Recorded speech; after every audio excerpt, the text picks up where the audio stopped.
आज करूया बाप्पाच्या आगमनासाठी झटपट असे मोदक।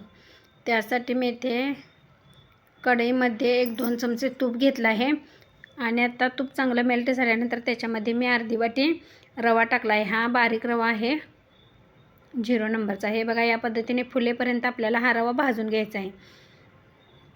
रवा आता एका प्लेटमध्ये काढून त्याच कढईमध्ये आपल्याला अर्धी वाटी बेसन टाकायचं आहे आणि ते चांगलं खमंग भाजून घ्यायचं आहे। 10 मिनटं बिना तुपाचं आपल्याला हे भाजून घ्यायचं आहे आणि 10 मिनटानंतर आपल्याला त्याच्यामध्ये अर्धी वाटी तूप टाकून घ्यायचं आहे आणि चांगलं परतून घ्यायचं आहे। ते मी एका पातेल्यामध्ये अर्धी वाटी पाणी ठेवलं आहे आणि त्याच्यामध्ये 1 वाटी साखर टाकली आहे।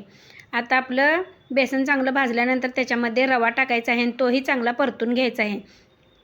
हे बघा, आपलं साखरेचं पाणी आता तयार झालं आहे आणि आता या रवा बेसनमध्ये हे साखरेचं पाणी टाकून घ्यायचं आहे आणि एकसारखं मिक्स करत 2 ते 3 वेळा आपल्याला हे पाणी या मिश्रणामध्ये टाकायचं आहे आणि हे मिश्रण कढई सोडल्यानंतर एका प्लेटमध्ये काढून घ्यायचं आहे। बघा, या पद्धतीने आपले मिश्रण कढई सोडलं आहे आणि या पद्धतीने मी प्लेटमध्ये टाकून टुटी फ्रुटी आणि ड्रायफ्रूट टाकून घेतले आहेत आणि या पद्धतीने साच्याच्या पद्धतीने आपल्याला हे मोदक सुबक असे मोदक करून घेतले आहेत। जर माझे व्हिडिओ आवडले तर व्हिडिओला लाईक करा, शेअर करा आणि चॅनेलला सबस्क्राईब करायला विसरू नका। हे बघा, सुबक असे आपले मोदक तयार झाले आहेत। एकदा करून बघा। थँक्यू।